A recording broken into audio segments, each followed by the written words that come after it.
जी हां, आज हम आपको सूर्पनखा का महल दिखा रहे हैं, जहां कभी रावण की बहन रहा करती थी। इसी जगह को नकटी रानी का महल भी कहा जाता है। लोगों का कहना है नकटी रानी कोई और नहीं, सूर्पनखा ही थी। रावण की बहन सूर्पनखा।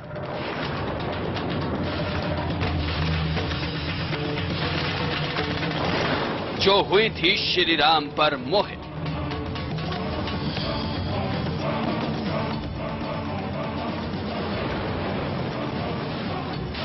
जिसने दिखाया माता सीता पर गुस्सा। तुम दोनों भाई मेरे प्रेम प्रस्ताव को ठुकरा रहे हो, केवल इस क्षुद्र स्त्री के कारण। इसका तुम्हें नामो निशान मिटा दूंगी। तुम्हारे सामने इसे अभी खा जाऊंगी।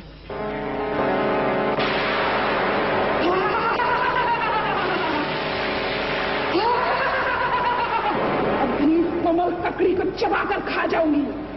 तब तक तुम मेरे साथ विवाह करोगे।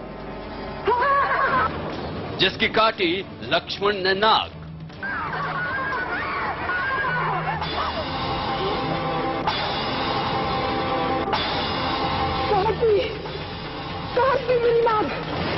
मिल गए उसके महल के निशान,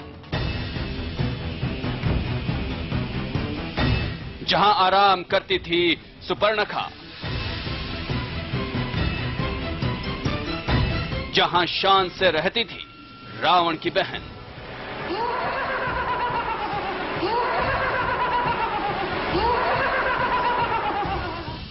जी हां, गौर से देख लीजिए, बैतूल से तकरीबन 60 किलोमीटर दूर शाहपुर गांव के पास की इन निशानियों को ध्यान से देखिए। इन खंडहरों को, ये कुछ साल के खंडहर नहीं, बल्कि इनकी यादें रामायण काल से जुड़ी हैं।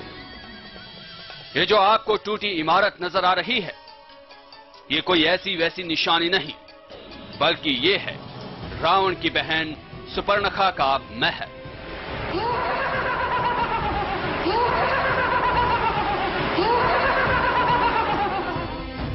जिसे लोग नकटी रानी का महल भी कहते हैं।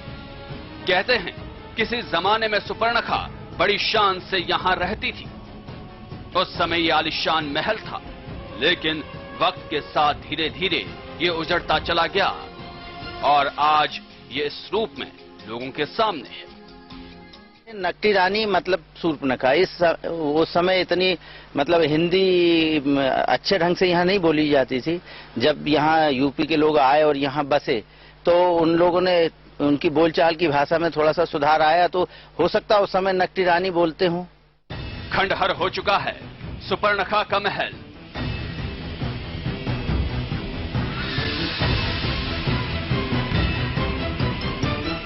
गिर गए हैं कमरे।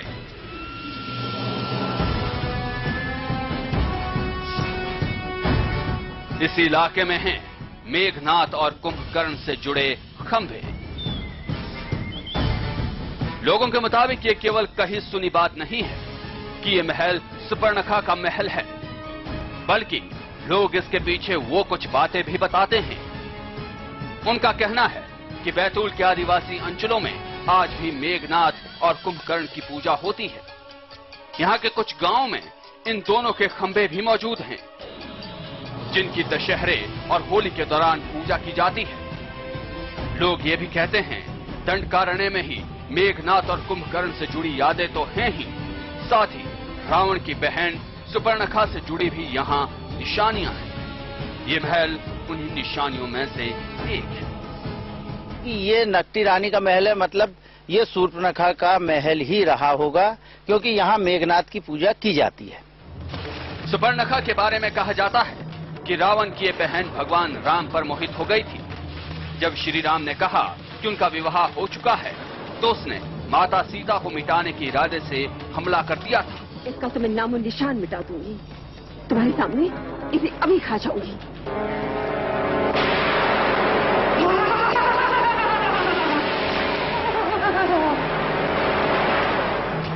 इसके बाद लक्ष्मण ने उसकी नाक काट दी थी।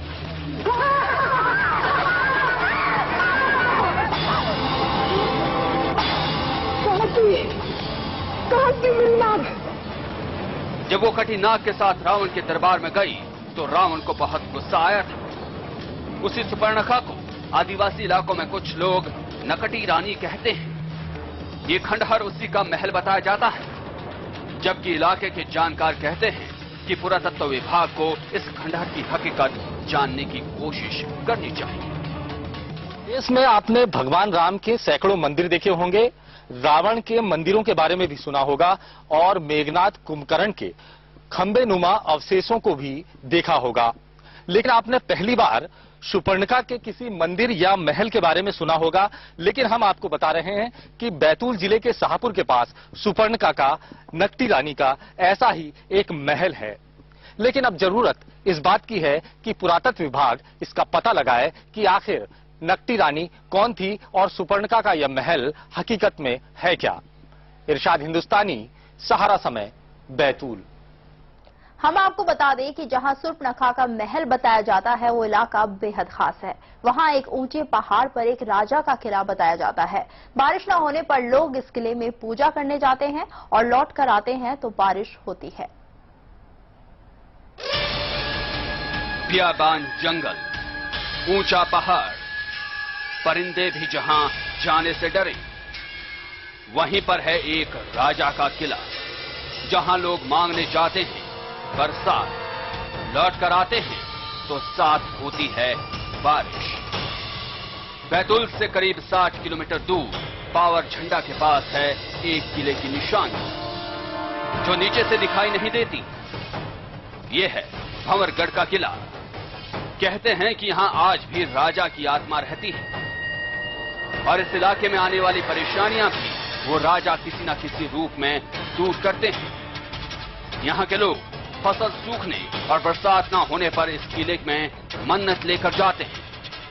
वहीं मंदिर में वो पूजा पाठ करते हैं और जब किसान लौटते हैं तो आसमान में घने बादल और नीचे झमाझम बरसात होती है।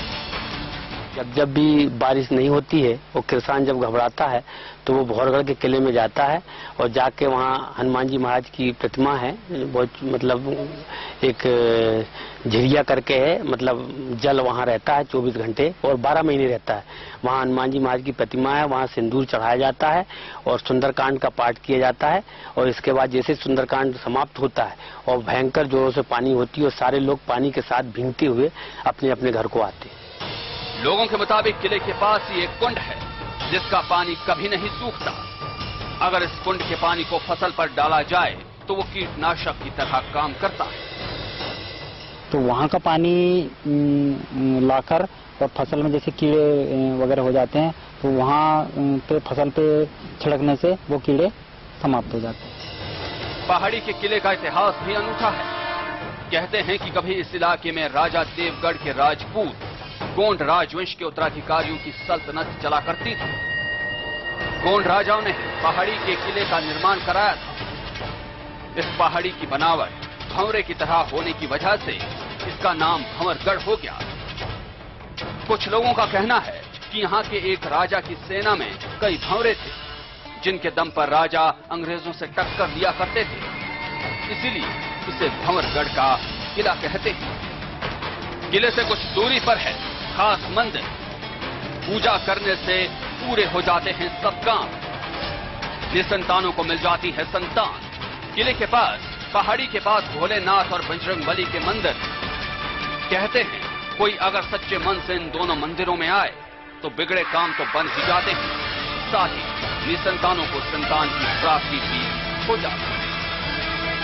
मंदिर में जो भी भक्त यदि मान लो जिसके यहाँ औलाद नहीं है और वो यहाँ 5 सोमवार आकर शिव जी के मतलब मूर्ति में जल चढ़ाता है और 5 सोमवार के मतलब परिक्रमा देता है और पीछे ही हनुमान जी महाराज का दक्षिणी मुखी मंदिर है, वहाँ 5 मंगलवार यानी उनकी पूजा अर्चना करता है तो उसे साल भर के अंदर यानी औलाद की प्राप्ति भी यहाँ हुई है। कई लोग यहाँ से मतलब इसका लाभ लेकर हो गए।